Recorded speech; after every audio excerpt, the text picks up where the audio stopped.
Good evening, everyone. Today is the sixth lecture of our lecture series on structural design of cost-effective, lightweight, hybrid multi-story buildings using Eurocodes.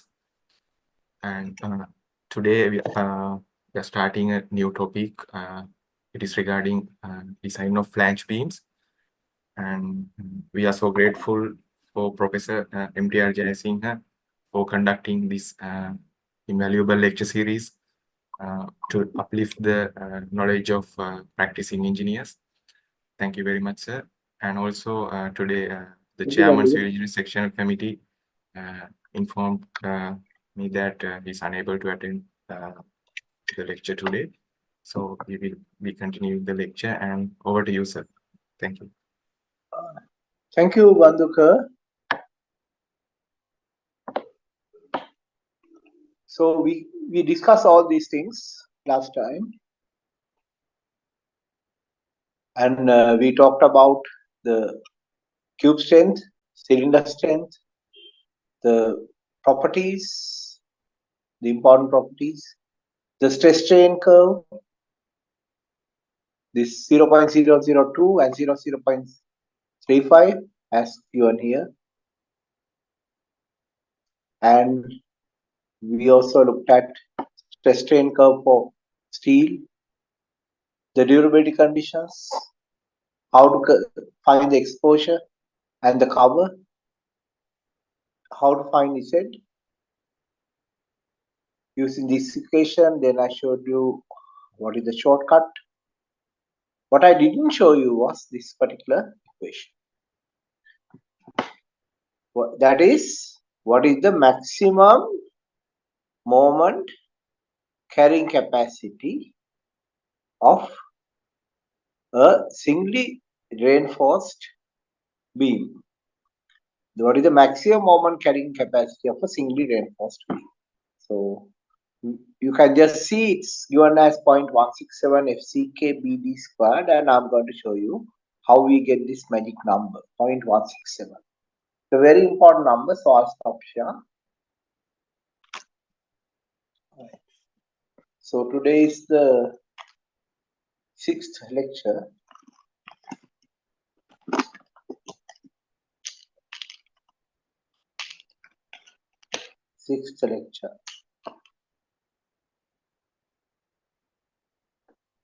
And the date is 10th 2024.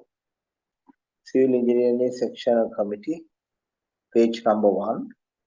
So let's take a rectangular section.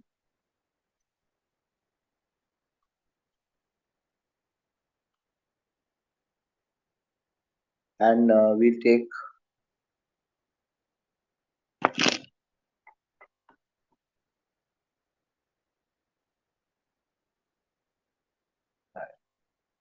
now it's clear, I hope. So now there's a maximum effect due to the neutral axis. X is equal to 0.45 D. Then there's a S value, and this area that is in compression. This is 0.8 times X. Then Z is equal to D minus 0.8 X divided by 2 is equal to D minus 0.8. X is 0.45 D divided by 2. M is equal to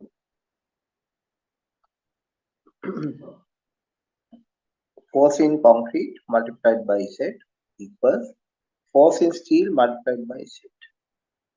Now in this, earlier we used this equation, that is 0.87 Fy is A times Z.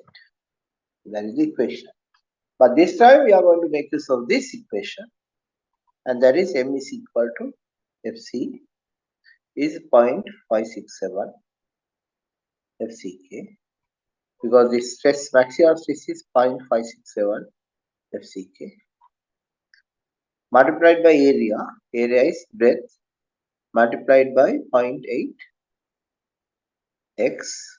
X is 0.45 D multiplied by lever arm, that is D minus 0.8 divided by 0.45 D divided by 2.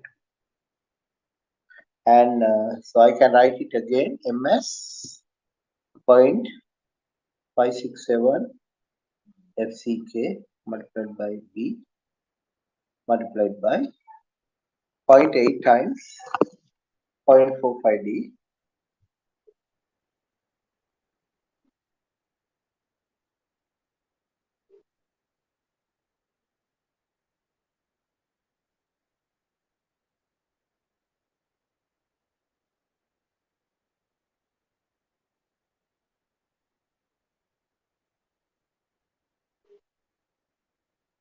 Point 0.8 times 0.45 D.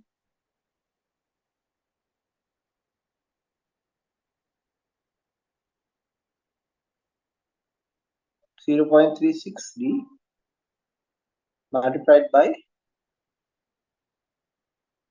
1 minus 0.8 multiplied by 0.45, 0.8 multiplied by 0.45 divided by 2,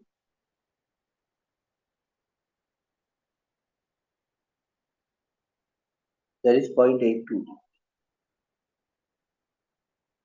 And when you multiply all these numbers, you get 0.567 multiplied by 0.36 multiplied by 0.82 is 0.167 FCK B D square. So if I have a section 600 by 300, D is 545 millimeters and M is equal to 0.167, and we are using FCK as 30 megapascal concrete. Multiplied by 30 multiplied by breadth 300 multiplied by depth 545 and into 10 to the power minus 6. So the answer is 0.167 multiplied by 30 multiplied by 300 multiplied by 545 multiplied by 545 446 kilonewton. Right? Is that clear, Pandukra? So this is the maximum moment this section can carry as singly reinforced. Is that clear, Bandhuka? Yeah. So that is very clear. Is that right? So Yes, sir, basically, it's that a is clear. capacity. So if you want 500 as singly reinforced capacity, what shall we do? We can use 600 by 400. What will happen? 600 by 400, 446 divided by 300 multiplied by 400. What is the capacity? 594. We simply increase the width and improve the moment carrying capacity. Is that clear, Bandhuka? Yeah, that is clear, sir. Yeah. And then shall we calculate for 446? What is MOBD squared? 446 into 10 to the power 6. Breadth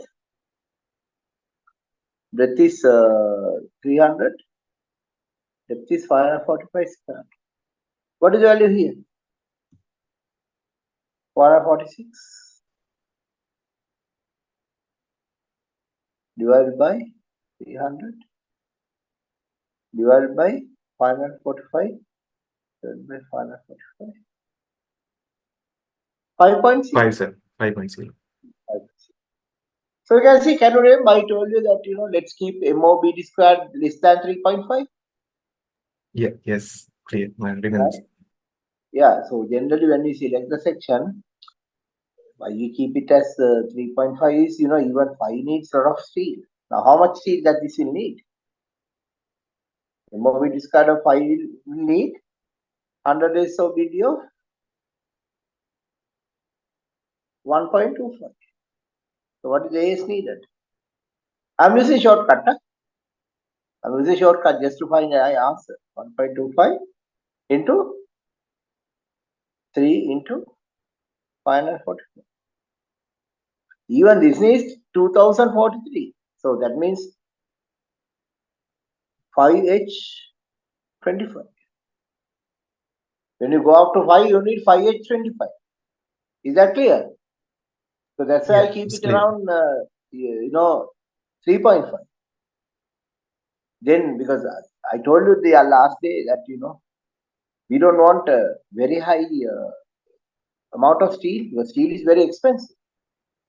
So why not make it slightly bigger and have more concrete? Now it's clear to you, I hope. Yes. Yeah, right. Because steel is the most expensive material, so we must try our best to minimize the steel. So one engineer told me that he has designed a building, a large building, a very tall building, and he has compared it with another project which is half the height of his building. And he told me that both buildings have the same steel content. Now let's say what he said was he has designed a very optimized building having 60 floors, and he has compared it with a typical design in Sri Lanka having 30 floors. Area wise, the 60-story building is bigger, right? Area wise, it's bigger, right? It's more than twice bigger. It's a big building, and he has compared with a 30-story building. This is just an example. And he said, the amount of steel in the 30-story building is more than the amount of steel in the 60-story. Now, can you believe it?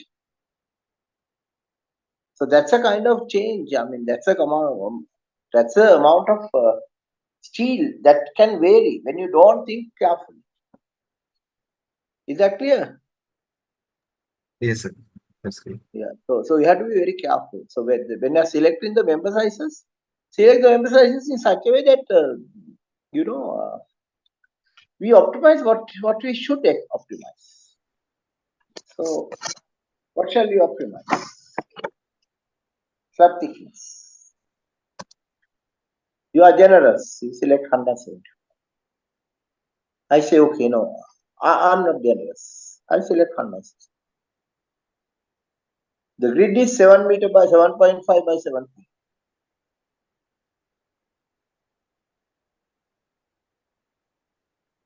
For the beam, instead of using 300, use 400. What are the advantages? 400 is easier to cast.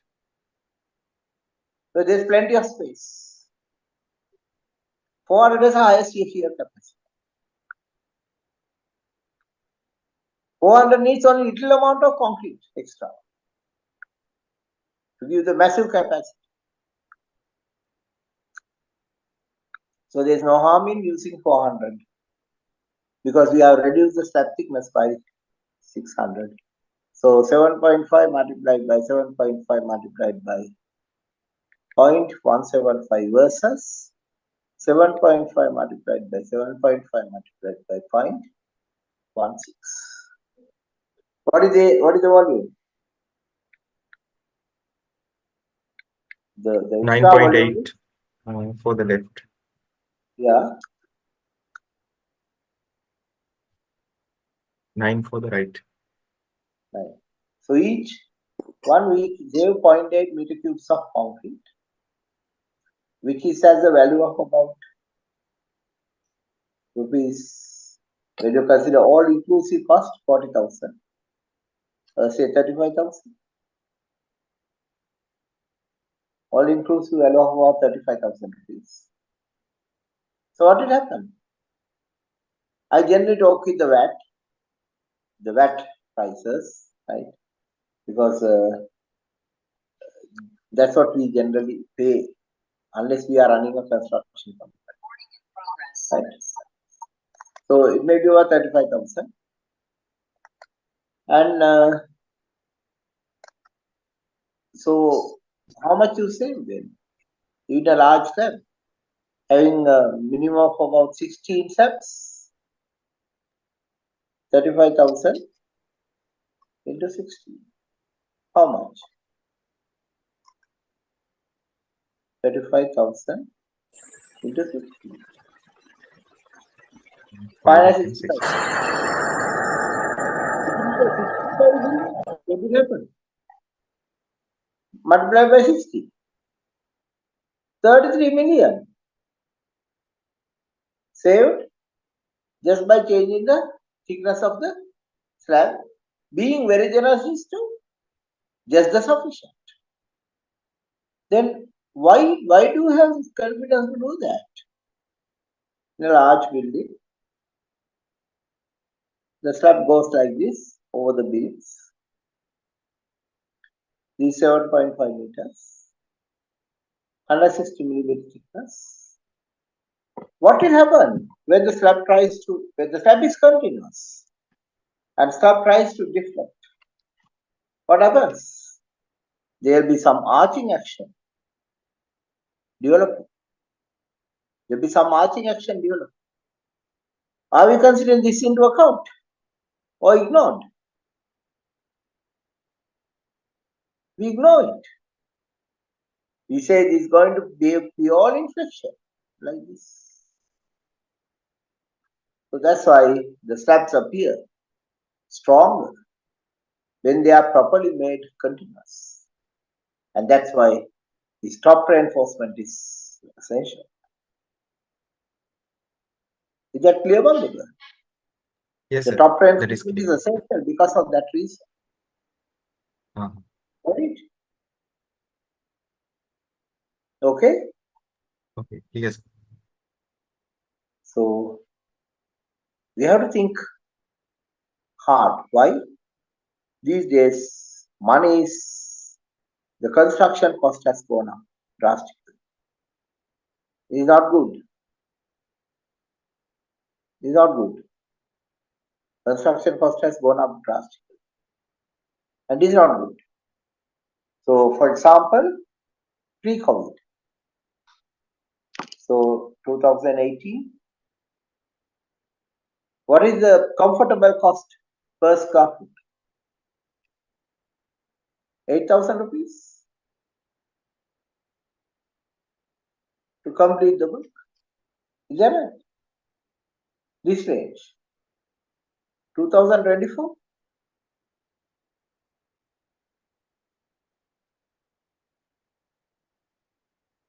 Is that right, Madhu? Yes, sir. In 2018, yeah, around that much, sir. Yes. Yes. 8 to 10,000 depending on the finishers, quality of the finishers. Now, what the value you are talking about? 15,000, 20,000. Price of an apartment, 35 million. What is the maximum you can sell today? 40 million. Anything above 40 million, no buyers. Very hard to find a buyer. Is that correct?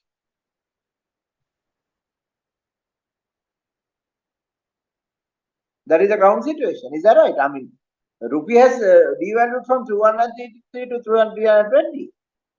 But what the increase in apartment price? It is not the same model. So what we need today? We need again going back to 10,000. Then only the projects will become viable and the buyers will come, and because of that the projects will become viable. People will start investing in property. And why?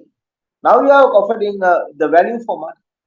You are offering pre-COVID prices today. So there's a huge value for the investment, because pre-COVID used to be 15% rent. Today 18% rent. So we must try our best to go for pre-COVID prices to remain viable, or if we want to revive the construction industry, we must go for pre-COVID prices. Is that clear? Yes, sir. Now, this is what we should understand as civil engineers. Why? Because we should never say this quantity survey's job. No, it's a job of the quantity survey to calculate quantities and tell the rates. But whose job is optimization? Optimization is engineer's job, not quantity survey's job. Quantity, whatever the optimized structure, quantity survey will get the price. But it's not the job of the quantity survey to optimize. It's the job of the engineer to optimize. It is the job of the structural engineer, not even the architect. Is that clear? So we must always see how to optimize and what is the best tool for optimization. I'm again using the VAT included prices just to. So meter cube of concrete about these two including blazing 40 to 45,000 rupees depending on where you are placing the distance that the truck mix has to travel, because the diesel prices are very expensive, and so there are so many parameters that you have to look at. 1 ton of steel, how much is it? 350,000. Ton alone. So once you allow for wastage, fixing, everything, it will come minimum 450,000 to 500,000 per ton.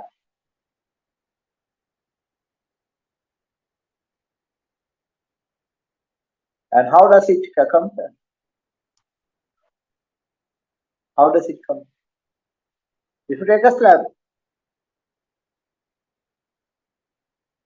let's say we are having H10 at 200. Slab thickness is 125. The typical detail, H10 at 200. So top bars will come 0.38. So the spans is like 4.5 meters. So this will be 1.5 meters. On this side, another 1.5 meters. So how many bars? What is the concrete volume?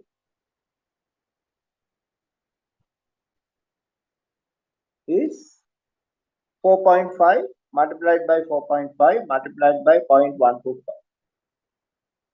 What is the concrete volume, Bandhavya?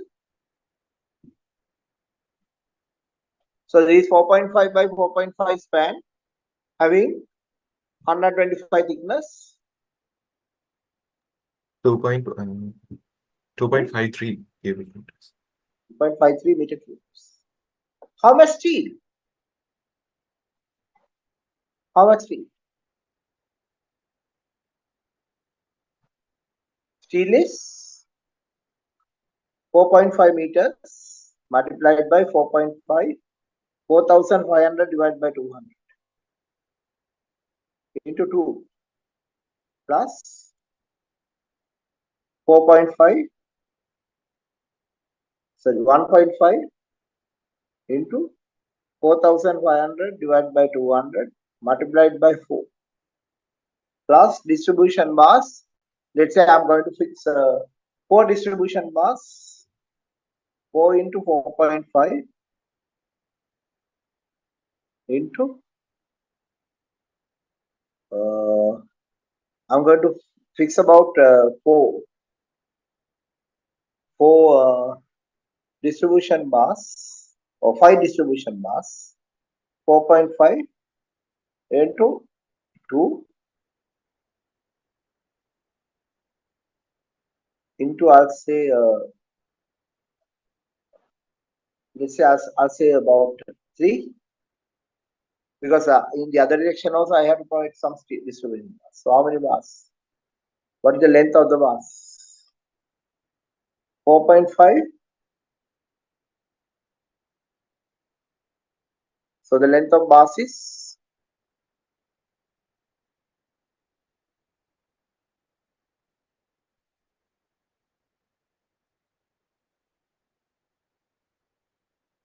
I got around 438 meters. meters. Divided by 6. 73 bars. 73.12. Yeah. Let's say 75 bars.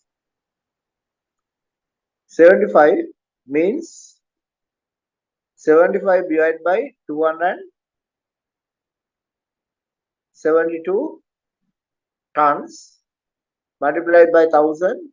How many kilograms? There's a 10 milliliter bars. There are 272 bars per ton. So 75 divided by 272 multiplied by 1000. What is the value? 275. 275 kilograms. 275 kilograms.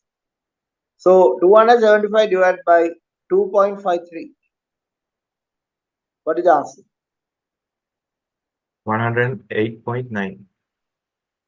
108 kilograms per meter cube. So this slab needs 110 kilograms per meter cube. Is that right?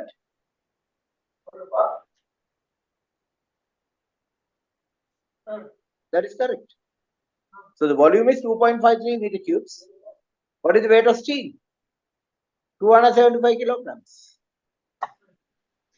So how much steel per meter cube? 110 kilograms per meter cube. Is it clear, Bandhu? Yeah, clear, sir. So this is a magic number. This 110 is a magic number. Why do I say? So now let's say I go for a bigger slab. 7.5 meter by 7.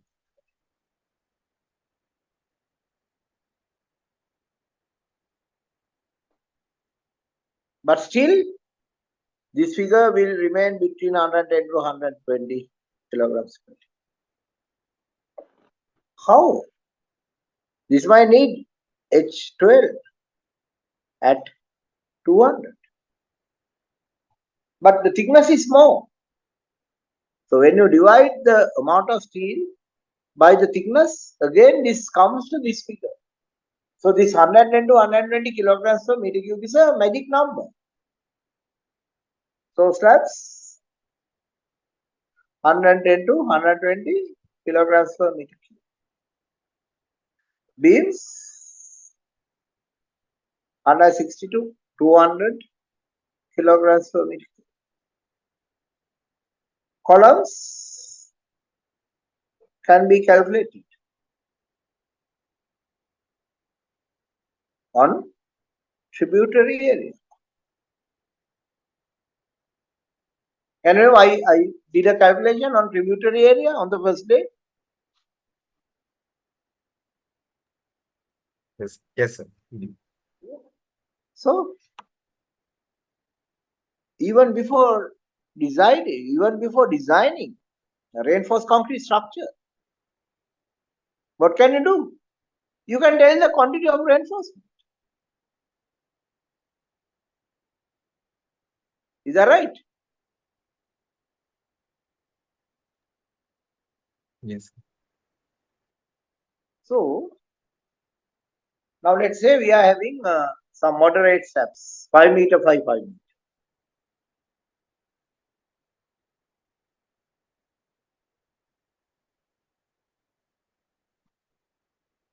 Now how could I make it less? How can I make it 100?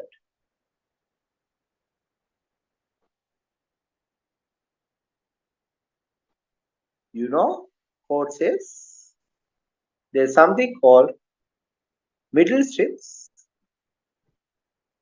and end ships. So where do you provide what you calculate? Where do you provide what you calculate? Only the middle ship.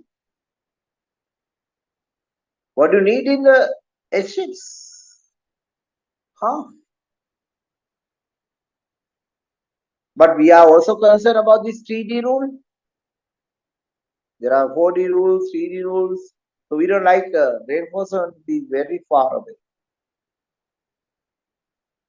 So how can we optimize? Let's take another typical example. Let's say we have a slab, 6 meters in one direction, 4.5 meters in the other direction. These are typical cases that you get in apartment buildings. Why? Because you need a big living room without beams, intermediate beams. So how can you optimize? So the deflection is based on shorter span. So that means 120 is enough. 120 millimeter thickness is enough. So now we are going to break it into middle strips and edge strips.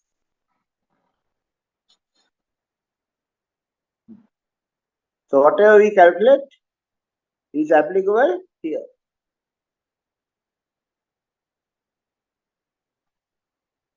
So what we do is, in the shorter direction, we use H10. In the longer direction, we use H8 on the edge. So if you have H10 in one direction, H8 in the other direction, can there be deformations in the reinforcement? The minimum deformations will be there, unless you have been very careless. You always step on the joint.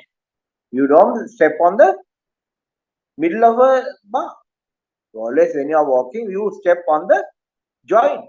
So if one bar is 10 millimeter, can the other bar bend? Can the 8 millimeter bar bend if you are stepping on the joint? Mandubai?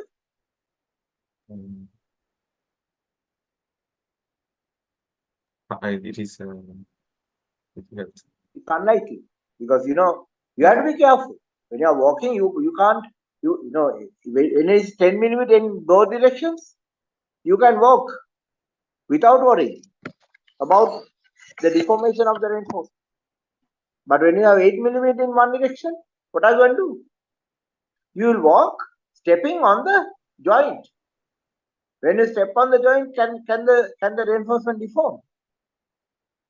It cannot. Okay? So by doing this, what are you going to achieve? What's your target? 90 kilograms per meter. And a large slab like this, one might say, oh, I'm going for 150 millimeters. Instead of that, you go for 120 millimeters. And you reduce the amount of steel to this from 110 kilograms per meter. Now you have to have better quality assurance. QA QCs has to be better. You have to train the people once. This is how I want it. And here you might have H10 at 200, and in this case you might have H10 at 300. More work. But every piece of steel is expensive, and you are going to repeat it 30 floors. Is it worth optimizing? Is it worth optimizing? Yes, it's worth Of course, sir. Why? Yeah, because you are going to repeat whatever you saved over 30 floors. And I showed in the early example, if you have 30 floors, 60 floors, your client will save over 30 million rupees in concrete alone. Now here you are saving on steel as well, because this magic number 110 to 120 We are trying our best to bring it down to 95 to 90 to 95. How are we doing that? 10 H10. How many bars per ton? H8, 420. So 420 divided by 272, how much is it?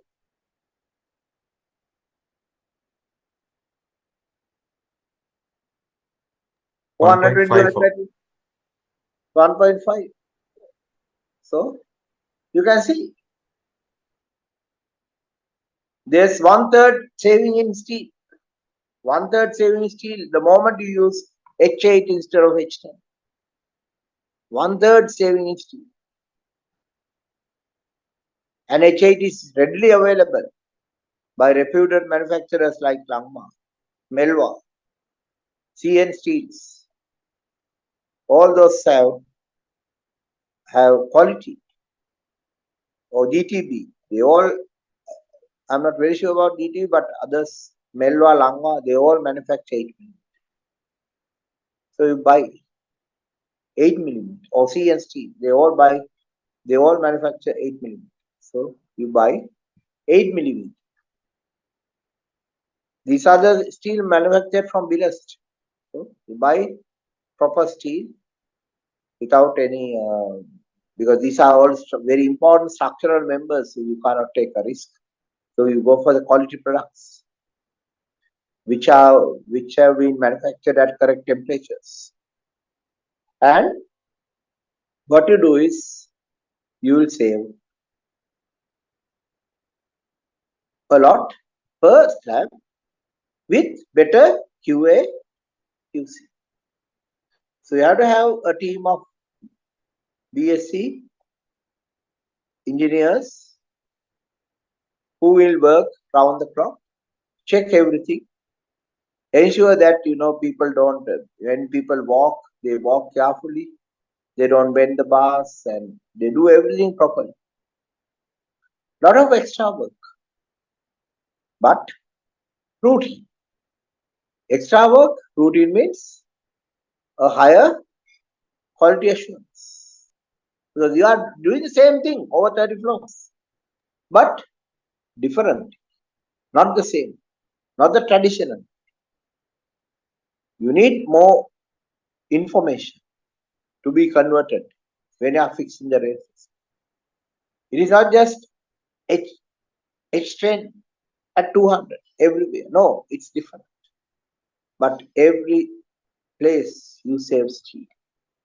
And the deflection is calculated on the basis of shorter span. So what matters is the shorter span steel, not the longer span steel. So what is our shorter span steel? H10, H10, H10. So can there be any failure in your slabs? No. At the critical section, we have used the standard value, H10, whatever the spacing. Other places, we are optimized, and we end up with a highly optimum slab. Why? We are going to repeat the same slab 30 times, 40 times, 50 times, 60 times, depending on the height of the building. And that's where we are going to win the battle for at least 12,000 rupees per square foot. Current prices, we can certainly hit lesser. But this 12,000 includes VAT at 18%, and it includes what else? Finishers, partitions. There's a lot of things.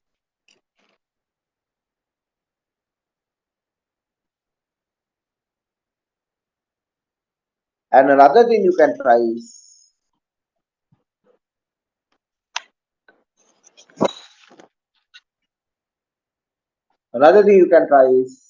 you will make the slab thin. When the slab is thin,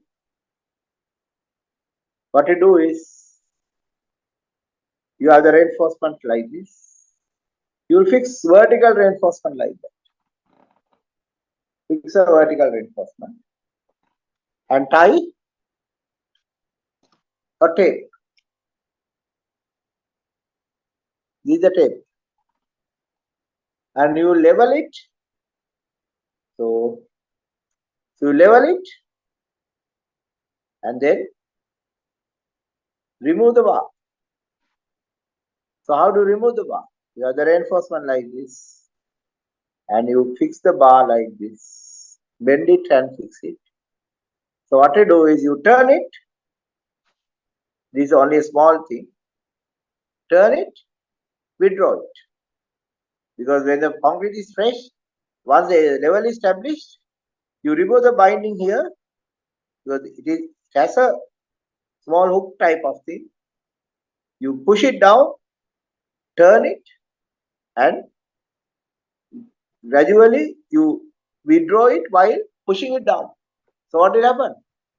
The hole made will be filled up again by concrete. So you withdraw it. So the levels are perfectly done. So you do everything perfectly, but slowly. Because when you're doing things fast, you can't do all these things. Little slow. You remove this. Then what are you going to do? Then what you are going to do is you are going to mix tile grout with sand, fine sand. And you will not lay tiles on grout of 10 millimeter. You lay tiles on tile grout sand mix of 15 millimeter. Here you need a tile bed or leveling street. Here no tile bed. Here use grout. Here use tile grout and 1:1 tile grout and sand mix. Cost wise, very similar. The tile grout is expensive, but cost wise is very similar. But what do you avoid? You avoid 25 to 30 millimeters of tile weight. And in doing so, what is the allowance for finishers here? Or even 0.4 will work. But we will go for 0.5. Here you need 0.75 to 1 kilonewtons per.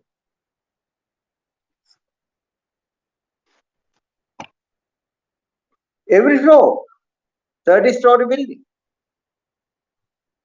we save 0.5 into 30 or 15 kilonewtons per meter.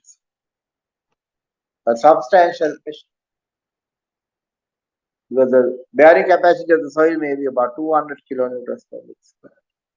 I'm not talking about a pile foundation case, but without pile foundation.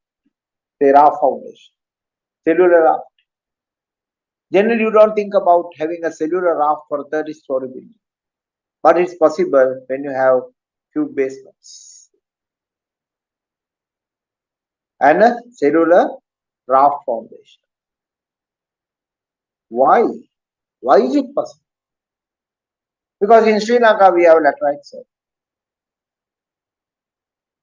and the bearing capacity can be at a depth might be 300 to 400 kilonewtons per meter. Because as the depth increases, the bearing capacity increases in soil. Due to what? Due to what? We know when the soil behaves, you have the foundation, there's a wedge, this moves up. When the overburn is high, what happens? This cannot move up easily. So, what happens? Bearing capacity increases. So, as you go down, because there's a huge confinement from surrounding areas, what will happen? The bearing capacity will be more. The soil cannot deform by squeezing out.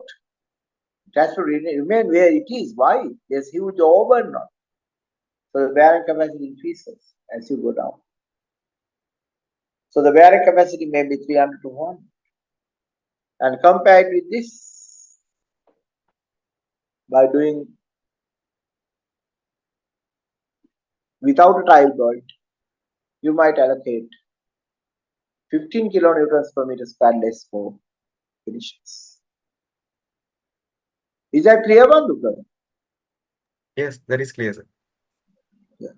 So you can see, if you want to hit these magic numbers of 10,000 rupees from 20,000, what do you need? Optimization at every level, and it will finally give you a product which is as economical as possible. But these are conventional optimization. Then there are other methods which involves precasting, where we remove the shuttering cost to a significant level. Then we target slab thicknesses like 90 to 100 millimeters. 90 to 100 millimeters. So those things will come later. And that's why we said these lightweight hybrid multi-story construction. Still, I am in the conventional slab design, but I'm taking you to a new height where I'm telling you to optimize things that you generally don't consider as important. Optimize all the time.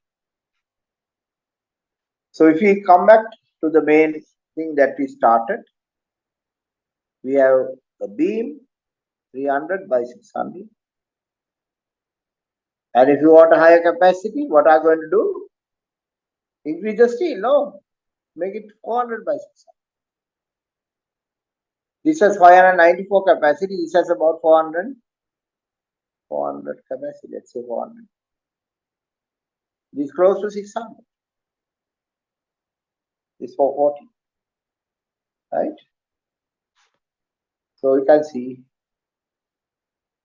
just by increasing the width of the beam by 100 millimeters, you can make it to remain as single. Then what is doubly reinforced? So if you want this, the capacity that we calculated was 446 with 300 millimeter thickness, 600 depth. And let's say you want 594 carried, but you don't like to increase the thickness. Say, let's say 500 being carried. Then the method is simple. Let's say this carries 0.167 FCK B squared or 446. What is the remainder? Remainder is 54. Then who is going to carry that 54? S dash. Here you get S plus S dash. So who carries that? This D dash, this B. Who is going to carry the remaining 54? S dash 0.87 FIK 500. This area, this area, this stress multiplied by lever arm. Lever arm is D minus D dash.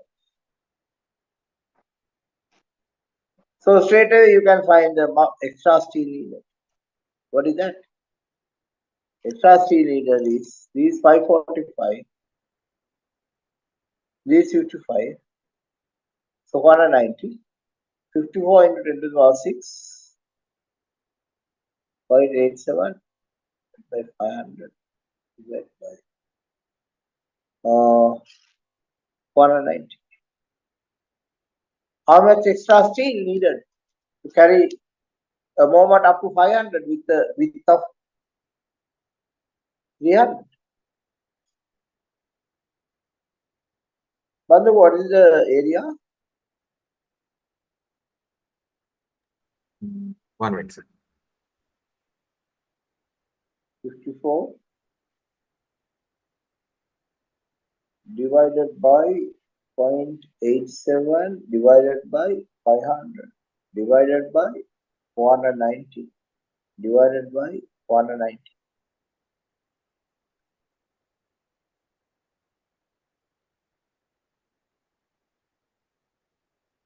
Multiplied by 4. 253 millimeters square. So we need 1 H 20 to carry this extra compression. But what is the cost? Over 6 meters. How many 20 millimeter bars per ton? 65. So 500,000 divided by 65. 7,700 rupees.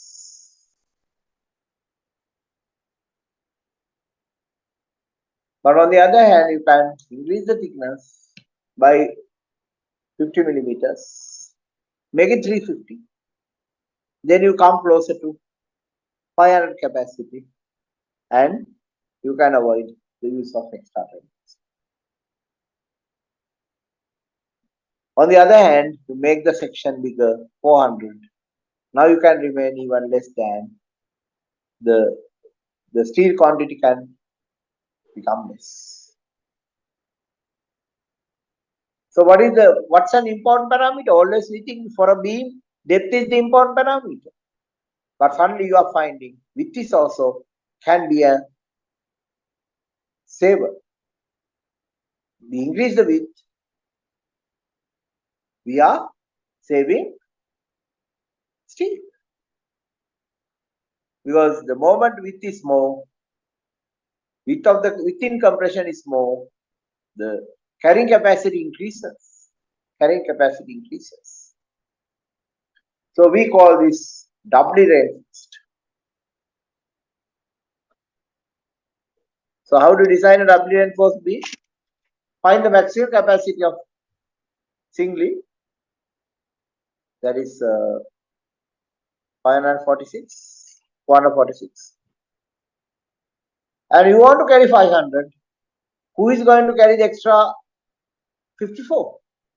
Extra 54 is carried by steel acting in conjunction with compressive steel. So you get steel in compression, steel in tension. Poor design. What you might ask. So if you even in a structure, where you select, let's take a beam building like this. The building.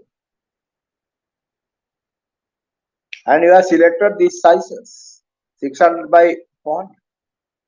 And suddenly somebody come and say, okay, no, we want a small alteration in your design, but I don't like you using different member sizes. I want you to, the beams to be 600 by 300. I don't want it change, 600 depth. I don't want it change. But I like this to be designed for 10 kilonewtons per meter squared because I'm going to use it as a storage. Now what happens? Okay, now 10 cannot be taken by 125 slab. So we make it 160. So what will happen to GK? increase. What has happened to QK? Increase. So you'll find 1.35 GK plus 1.5 QK is now has gone up to about 22 kilonewtons per meter. It has increased drastically. 2022 instead of 10 to 12. Can you remember I told you magic number? 10 to 12 kilonewtons per meter square. It has suddenly gone up to 20 to 25, 22 because somebody has said, no, I would like this part of the building to be designed for a higher load with a higher thickness for the slab so that I can have a racking system and go up to 10 kilonewtons per meter square.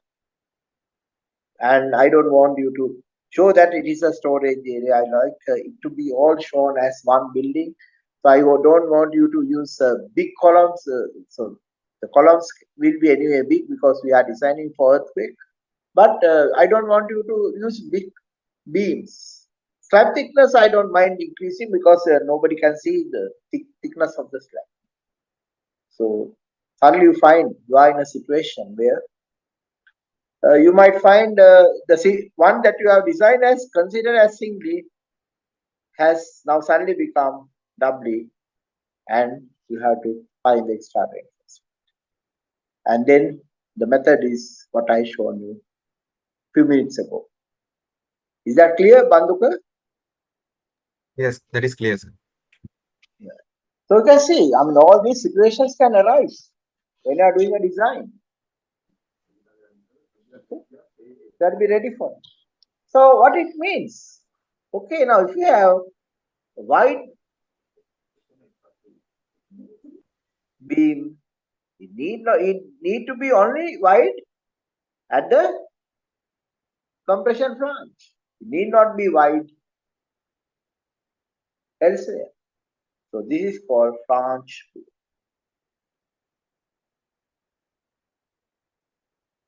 This is called flange beam. So there are different varieties, and you know what matters is width. Where? Not at the level where the tension reinforcement is provided, but only at the level where the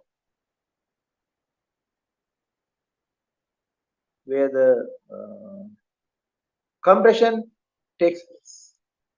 So we call it H, flange width,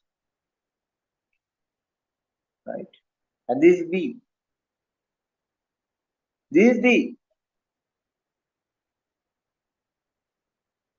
So all the notations are the same. So how to design a flange beam? How to design a flange beam? How to get a flange beam?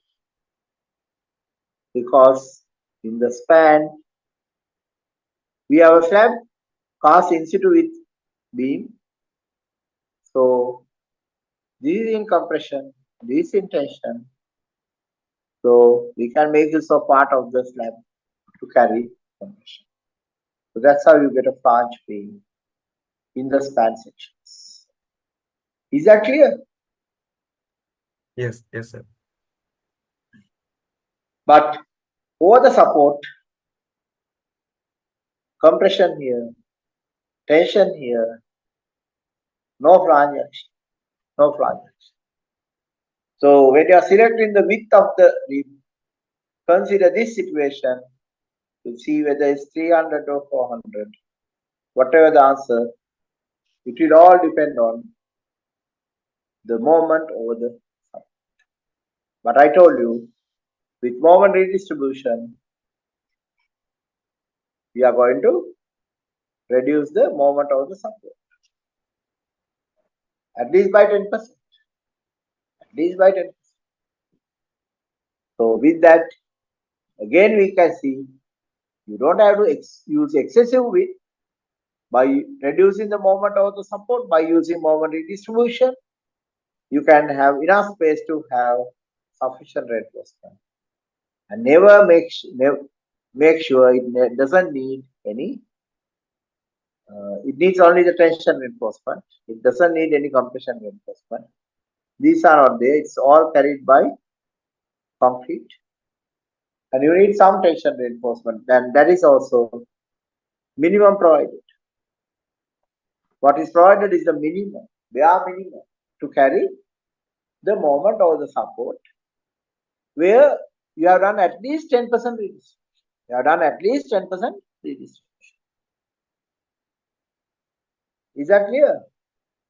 So Yes. even in a in situ cast situation, the width of the beam should be decided by considering the moment or the support, where we like MOBD square to be in the range of 3.5. Where we like MOBD square to be in the range of 3.5. Is it clear, Madhukar? Yes, that is clear. Yeah. Now we have the flange beam. So flange beams are very, very, very efficient. Flange beams are extremely efficient. Why? We are getting 125 millimeter thick flange. So we did a small mistake here. This is BF, not HF. BF, breadth of the flange. So let's say we have beam of 300 wide, and this is 900. 900. Overall depth is 600. 540. 30 megapascal.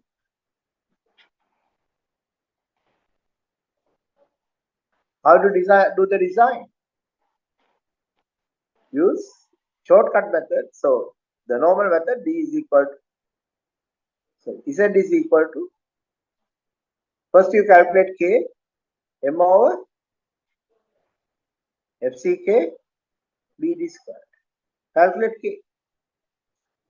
Definitely it will be less than 0.167. Why? You have massive width for the flange, BF, and this B. Z is equal to D, 0.5 plus square root of 0.25 minus KO 1.13. Calculate it. Just calculate it. Calculate reinforcement is same. Now we say force in concrete is equal to force in steel. And this side is 0.87 Fy As. For this side, let's assume we calculate S multiplied by B multiplied by 0.567 Fy. Stress multiplied by area. We calculate S, and we should show it is less than height of the HF. In this case, 120. And we know the maximum moment carrying capacity of a normal section is 446 kilonewton meters. So let's say we have a moment of 450 kilonewton meters on this flanged beam.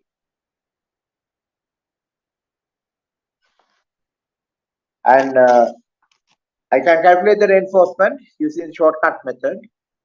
So M over BD squared. You can use this method and find the reinforcement, but I'll use the shortcut method to save time.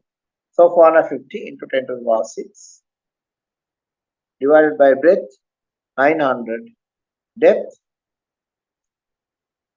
445.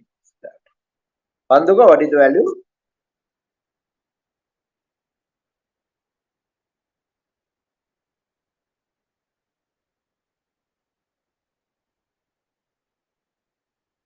$1.683. 1.68. Okay. 100, Yes. we say 1.68 equivalent to 1.7, right? So what is 100 days of BT? Divided by 4. What is the value? 1.7 divided by 4.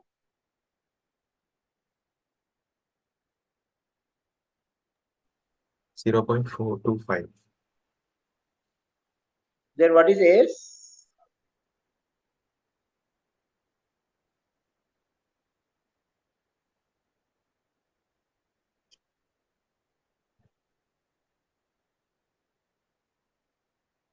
You know, this is a big moment. Huh? This 450 kilonewton meters is a big moment. That is more than what this section can carry as a rectangular. 2084.6. So I'll provide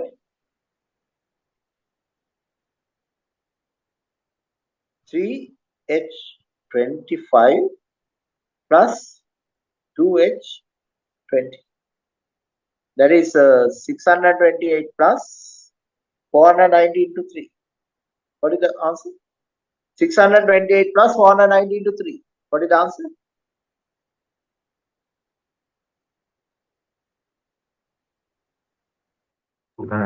2100. Near 2090. 2100. So, Yeah. 2100. So it's okay. Huh? So Yes. this is okay. Right? 2001, 2090. 2098. Exactly. 98 or 90? 2098. 98. So now I substitute here. S multiplied by 900 multiplied by 0.567 into 30 equal to 0.87 into 500 multiplied by 2090. What is this?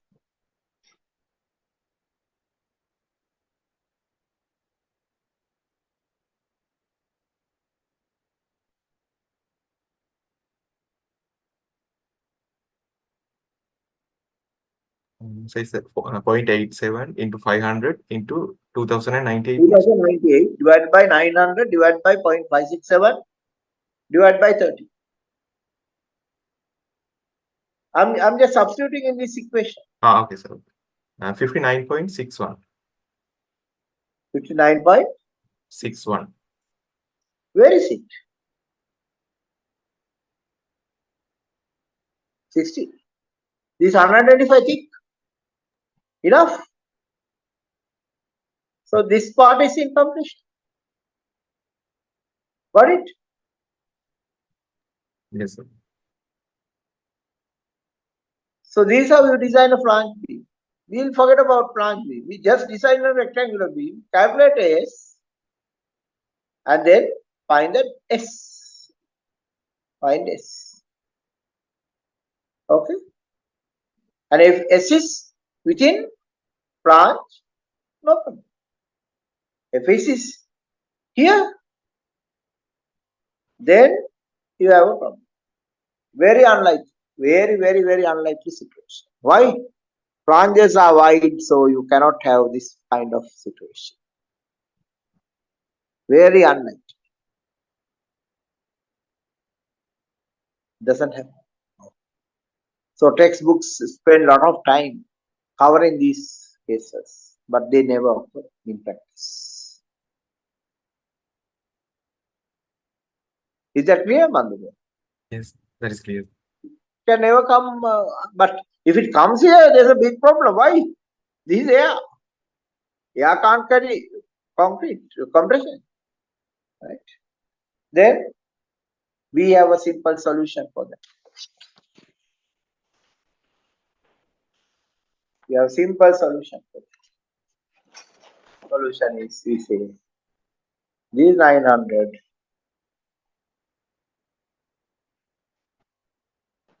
BF 900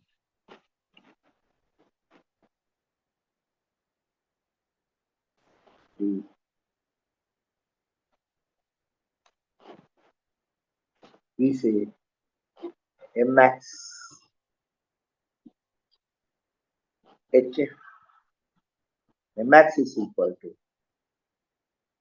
force is HF multiplied by BF multiplied by 0.567 Fy FCK multiplied by lever arm Z is equal to D minus HF divided by. So we calculate this value, that is 125 multiplied by 900, 912 by 0.567 multiplied by weight 30 concrete multiplied by D. D is 545 minus 125 divided by 2. What is the value?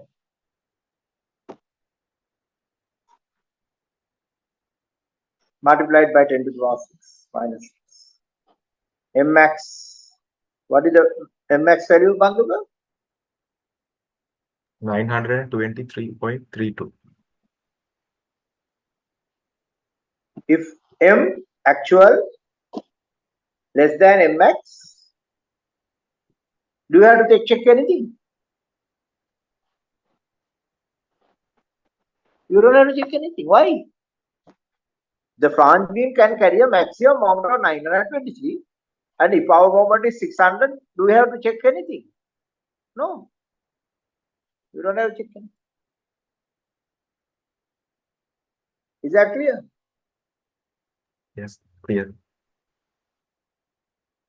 So either you do this method,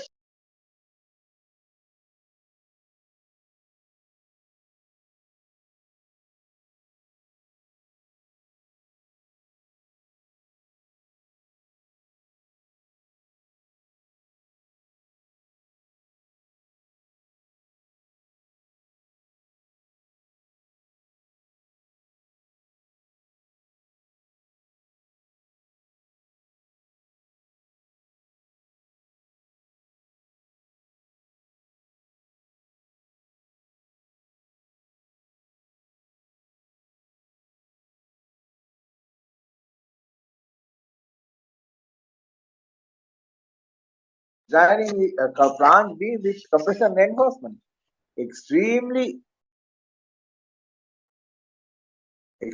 foolish design. Extremely foolish design. And with that, shall we wind up?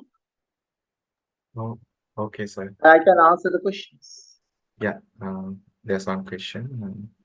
In There annex, is a steel is class B. The steel that we use, that's all based on earthquake resistance. So the steel manufactured in Sri Lanka is class B.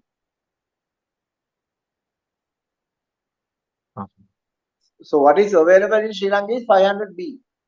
That's why they simply say 500 QST bars. Right? We don't manufacture C, we don't manufacture A. C is for high seismic regions. A is not very good, so we don't use it because when you bend, A might fracture. So what we use is B, which is more ductile. B is more ductile than A.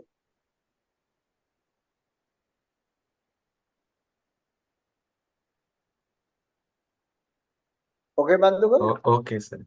I think That's all. that's today. I think we don't have many questions. We don't have today many questions, it seems. Yeah. Since it's a new section, I think. Yeah, but you could understand it easily. Yeah, we understood it, and some points are very interesting as those optimizations. Yes, optimization. I mean, the code allow us to go for edge strip, end strips, middle strips, edge strips. What we do, we think our construction supervision is very poor, and our guys will mess up like hell. And we don't use 8 bars, we use 10, one size bar, either 12 or 10, same size everywhere. But that's why we need engineers. If you do a construction in Australia, huge number of engineers are involved. They all have different roles to play. And engineers have jobs as we spend a lot of money without employing engineers. We waste money. And it's unsustainable construction. Because in sustainable construction, we must use minimum amount of materials. Because materials are natural things. Once you bury it in the building, it's gone. So we have limited materials. So why are we wasting?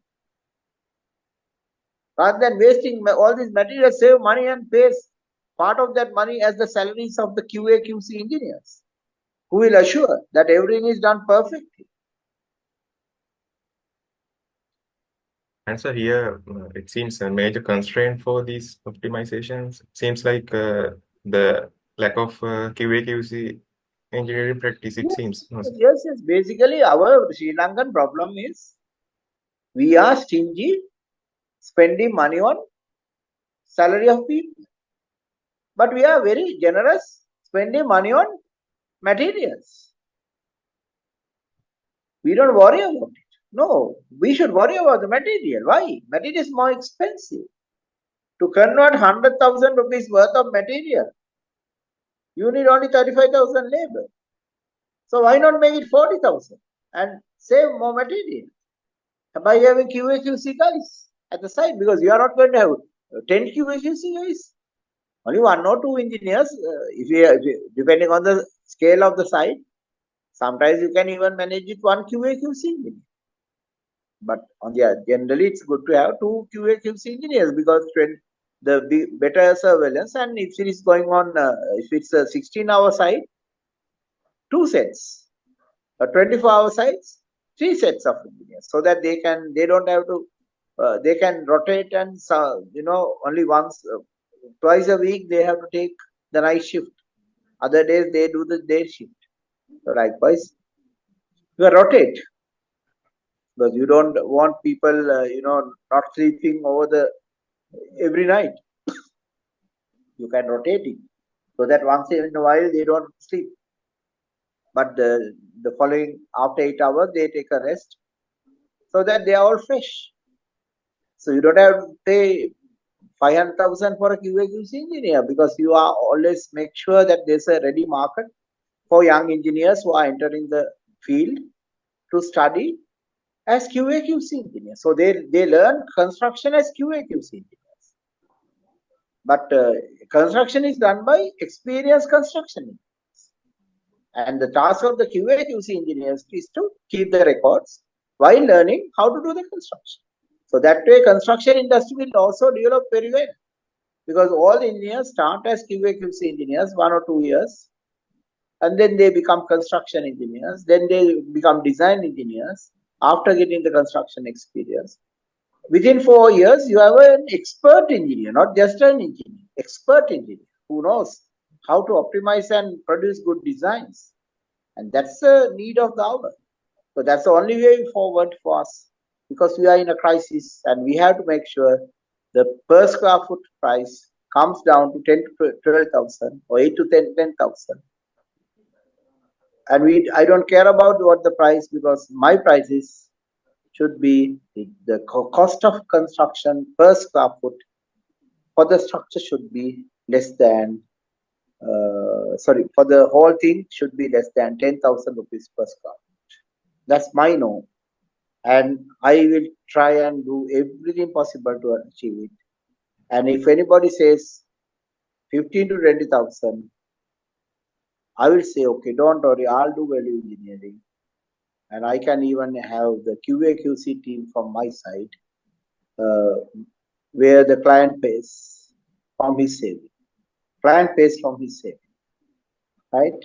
So, because clients engineers have huge authority over the site, not the contractors engineer. They have to be the client's engineer. So QA/QC engineers should be paid by the client. So they are client's engineers. Client's engineers have the highest authority at the site. They have higher authority than even the consultant because they are representing the client. Client is the man who provides money, so he has the highest authority. Then comes the consultant.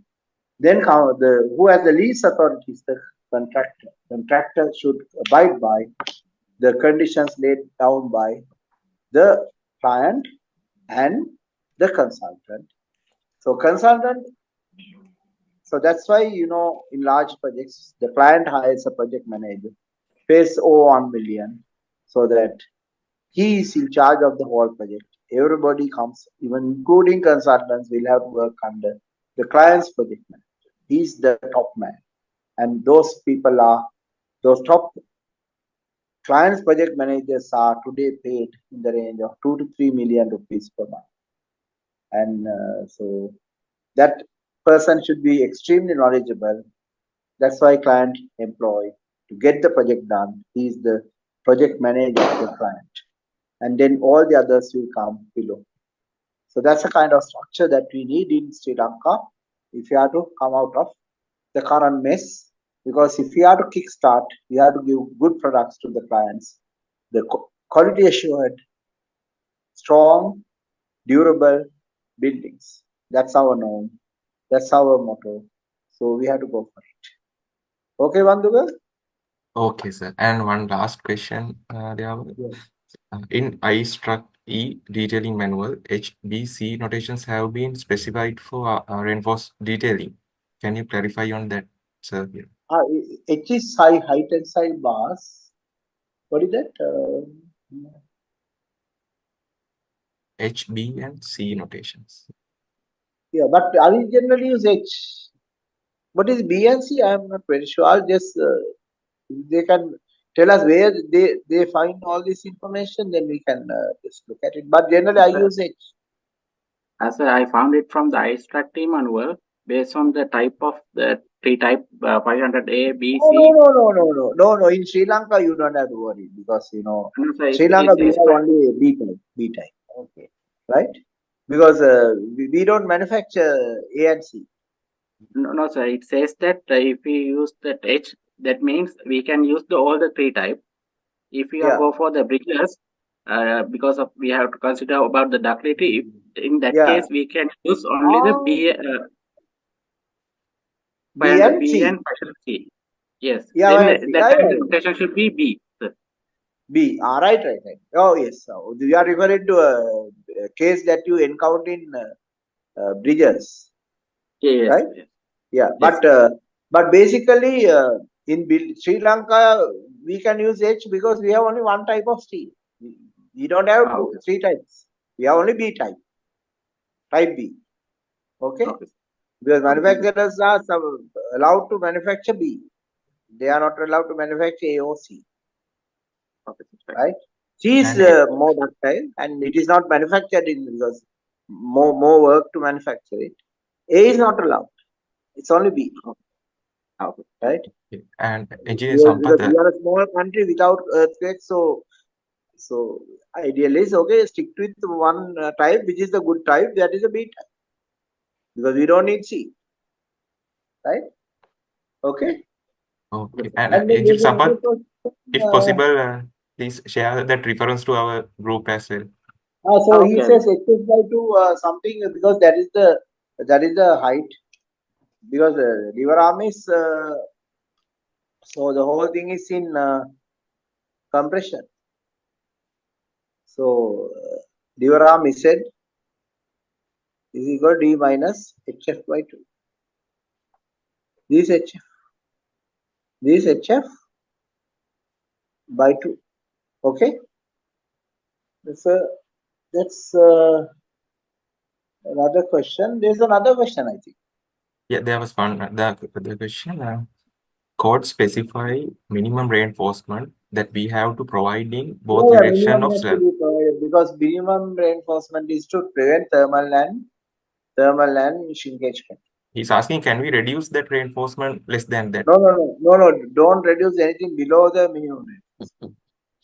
Okay. If you reduce it below the minimum, then there's no meaning for the minimum. Yes. Right? When you say minimum is minimum. So you can't go less than minimum. Right?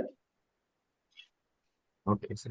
Can you see the argument? I mean, minimum is minimum, so you have to provide it. Because that's for preventing the early thermal and shrinkage. So you can, and if you provide anything less than that, you are running the danger of structure cracking before loading. The That is slab one can crack condition. before you load it. That minimum reinforcement criteria for one condition for the detailing, no? So you can't. Yeah. That is for the detail, not for the design. In design also we check whether we are below the minimum or above the minimum. Yeah. But minimum is minimum, so we have to provide. That's why in situ cast construction has a limit on optimization, and that is the very reason we go for precast construction when we want to optimize. And that's what I'm going to show in the next. In the next few months, you will learn, why precast is so superior to in situ cast construction. Okay, sir. And thank you, Engineer Samath, also for joining. Yeah. And this is actually this flange beam designing. All engineers are day to day. They are doing that one, but today we got lot of shortcuts to design this very short time period. So very interesting professors to share this knowledge to the young engineers and as well as the practical engineers. Yes, Samad. Yeah, somebody. Yeah. Yes. Yeah, our friend. Yes.